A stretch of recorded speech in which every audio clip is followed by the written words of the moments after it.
Har kuni zavodlar minglab litr suv ishlab chiqarishadi, lekin bu jarayon orqasida nima bor? Qanday texnologiyalar suvni xavfsiz qiladi va qanday qilib bu biznesni boshlash mumkin? Biz Uskunalar.uz 2005-yildan beri O'zbekiston va Xitoy bozoriga monoviy texnologiyalarni yetkazib berish bilan shug'ullanamiz. Har yili o'nlab ishlab chiqarish liniyalarini o'rnatamiz va tadbirkorlar bilan ishlaymiz. Bizning asosiy maqsadimiz ishlab chiqarish jarayonini soddalashtirish, vaqtni tejash va resurslarni minimallashtirish. Aynan bugun suv ishlab chiqarish biznesi haqida gapiramiz. Sababi suv bozori har doim katta talabga ega. Kompaniyalar, ofislar, uylar va magazinlar hammasi sotib oladi. Lekin bu jarayon orqasida nima bor va qanday qilib bu bozorga kirish mumkin? Shu savollarga bu videoda biz javob beramiz. Bu videoda poloavtomat va avtomatik uskunalarni tahlil qilamiz. Ularning farqini va qaysi biri ko'proq daromad olib kelishini ko'rib chiqamiz. Bu videoni oxirigacha ko'rsangiz nimalarni bilib olasiz. Suv ishlab chiqarish qanday bosqichlardan iborat? Qanday qilib tezroq daromadga chiqish mumkin? Suvning filtratsiyasi qanday ishlaydi? Baklash qanaqa ishlab chiqariladi? Monoblok nima va qanday qilib qadoqlash yo'llarini ko'rsatamiz. Poloavtomat va avtomat uskunalarning farqini ko'rsatamiz. Nega avtomatlashtirish rol o'ynashini tushuntiramiz. Qanday qilib samarali uskunalar tanlash orqali daromadingizni oshirishingiz mumkinligini ham turamiz. Va bu videoning eng muhim qismida pul va foyda haqida gapiramiz. Shunday ekan, bu videoni oxirigacha ko'ring. Endi esa ishlab chiqarish jarayonining birinchi bosqichi bilan tanishamiz. Bu videoda biz $200,000 avtomatik suv ishlab chiqarish liniyasi haqida gapiramiz. Bu liniyaning ishlab chiqarish quvvati 4000 butilka soatiga.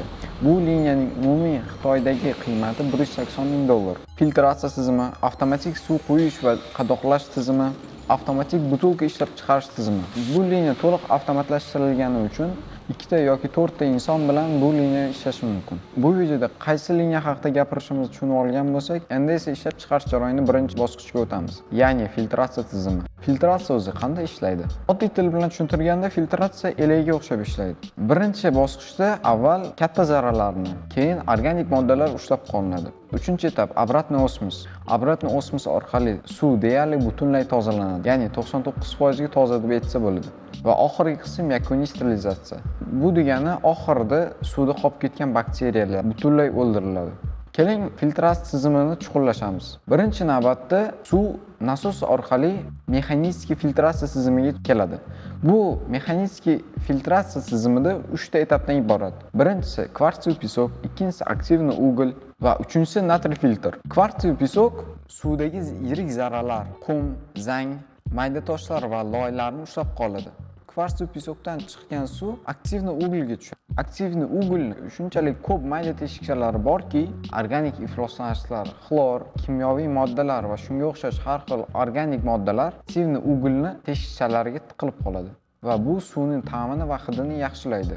Natriy filtr bu suvdagi ortiqcha kalsiy va magniyni o'ldiradi, ya'ni suvni yumshatadi. Keyingi etap mikron filtr. Kvartsiy pisok, aktivniy ugl va natriy filtrdan chiqqan suvdagi mayda zarralarni ushlab qolish uchun va obratniy osmosni membranalarini himoya qilish uchun mo'ljallangan. Mikron filtr oddiy til bilan aytganda mayda teshikchalardan iborat. Bu teshikchalarning razmeri 5 mikron. Qanchalik kichkinaligini tushunishingiz uchun odamning sochining qalinligi 50 mikrondan 100 mikrongacha. Bakteriyalarning razmeri 0,2 mikrondan 10 mikrongacha bo'ladi. Tushunishingiz mumkinki, mikron filtr 5 mikrondan katta bo'lgan hamma organik moddalarni ushlab qoladi. Keyingi etap mikron filtrdan chiqqan suv osmosga tushadi. Osmos bu filtratsiya tizimining eng muhim qismi. Bu yerda suv 99% ga tozalanadi. Obratniy osmos qanday ishlaydi? Obratniy osmos xuddi mikron filtrga o'xshash. Esingizda bo'lsa, mikron filtrning teshiklari 5 mikron edi. Obratniy osmosning membranasining teshikchalari 0,0001 mikron. Tushunishingiz uchun bu shunchalik kichkinaki, eng kichkina bakteriyaning razmeridan 500 marta kichikroq. Obratniy osmosdan chiqqan suv 99% toza etsa bo'ladi. Endi esa filtratsiyaning oxirgi qismlariga o'tamiz, ya'ni sterilizatsiya. Ozonator suvdagi qolib ketgan bakteriyalarni butunlay o'ldiradi. Shu bilan filtratsiya tizimi o'z nihoyasiga yetdi. Endi esa suvni quyish va qadoqlash qismiga o'tamiz. Suvni quyish va qadoqlash jarayoni 5 ta uskunadan iborat. Monoblok bu baklashkaga filtratsiyadan chiqqan suvni quyib, baklashkani qopqog'ini yopadi. Keyingi avtomatik etiketka yopishtiruvchi uskuna. Keyingi lazerli printer, ya'ni data uradigan uskuna. To'rtinchi uskuna baklashkalarni bloklaydigan uskuna. Keling, har bir uskuna bilan chuqurroq tanishib o'tamiz. Monoblok 4 ta vazifani bajaradi. Baklashkani yuvish, quritish, suv quyish va qadoqlash. ishlab chiqarilgan baklashka yoki sotib olingan baklashkalar monoblokka beriladi va monoblok birinchi navbatda uni yuvadi. Sababi baklashka kizilayotgan paytida yoki ishlab chiqarilayotgan paytida ichida har xil bakteriyalar bo'lishi mumkin va bu bakteriyalar keyin suvda qolib ketmasligi uchun birinchi navbatda baklashka yuviladi. Undan keyin quritiladi. Sababi baklashkani yuvilayotgan suv oddiy suv, filtratsiya qilinmagan suv va bu suvning ichida har xil yana bakteriyalar bo'lishi mumkin. Buni oldini olish uchun avtomatik monobloklarda baklashkani quritish tizimi bor. Baklashka quritilgandan keyin toza filtratsiya qilingan suv quyiladi. Suv quyilgandan keyin monoblok oxirida baklashkani qopqog'ini yopadi.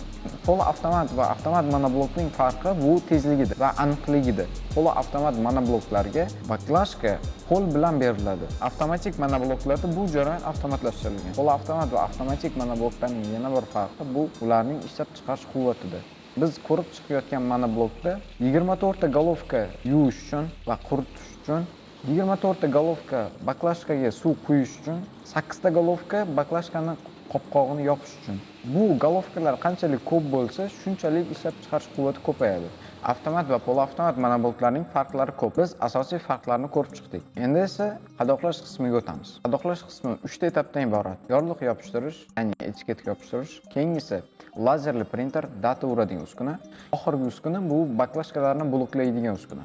Biz ko'rib chiqayotgan liniyaning qadoqlash qismi ham avtomatlashtirilgan. Quyish va qadoqlash qismi o'z nihoyasiga yetdi. Endi esa avtomatik baklashka ishlab chiqarish jarayoniga o'tamiz. Butulka ishlab chiqarish jarayoni ham avtomatik va poloavtomatik uskunalarga bo'linadi. Poloavtomat baklashka ishlab chiqarish jarayonida kamida 5 ta yoki 6 ta inson qatnashadi. Ikki inson pet kapsulalarni olib kelib turadi. Olib kelingan pet kapsulalarni qizdiradi. Qizigan pet kapsulalarni shiradi. Shirilgan baklashkalarni bir inson monoblokka jo'natib turadi. Avtomatlashtirilgan baklashka ishlab chiqarish jarayonida hamma narsa avtomatlashtirilgan. Shu joyda baklashka ishlab chiqarish qismida bitta inson ishlashi yetadi. U faqat pet kapsulalarni olib kelib bachokaga tashab turadi va u uskuna o'zi qizdirib, o'zi uni shirib va keyin oxirida sovutib monoblokka o'zi jo'natadi.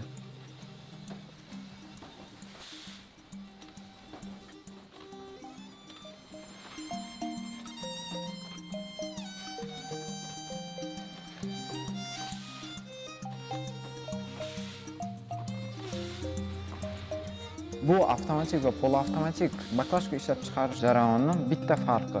Suv ishlab chiqarish jarayonini tushunib oldik. Endi esa videoning eng muhim qismlaridan biri. Pul va foyda haqida gaplashamiz va xarajatlarni hisob-kitob chiqamiz. Liniyani umumiy qiymati $200,000. Buning ichiga texnologiyani o'zi, ya'ni liniyani o'zi $149,500. Buning ichiga 6 tonnalik filtratsiya tizimi, to'ldirish va qadoqlash tizimi va to'liq avtomatik baklashka ishlab chiqarish tizimi. Bu $200,000 ning ichiga logistika xizmati ham kiradi, ya'ni Xitoydan O'zbekistonga yetkazish xarajati. Liniya 3 ta konteynerda keladi. Bitta 20 talik va ikkita 40 talik konteyner. Yana bir narsani aytib o'tish kerakki, yukning sig'imi va boshqa omillar ta'sirida yetkazib berish xarajati o'zgarib turishi mumkin. O'rnatish xarajati $10,000. Buning ichiga ikkita texnologni viza xarajati, yo'l kira xarajati va xizmat haqi, ya'ni o'rnatish xarajati kiradi. Liniya 40 kun ichida o'rnatiladi. Yana bir narsa aytib o'tish kerakki, kundalik xarajatlar mijoz tomonidan qoplanadi. 1% bank uslug va 12% KKS. Optimal zavod maydoni bu 600 kvadratdan 1000 kvadratgacha. Liniyani o'zi uchun. Undan tashqari 200 kvadratdan 400 kvadratgacha ombor va yuklash joyi. Agar videoni shu joyigacha ko'rgan bo'lsangiz, biza ko'rib chiqayotgan mind mapni yuklab olishingiz mumkin. Buning uchun opsiyaga tushing.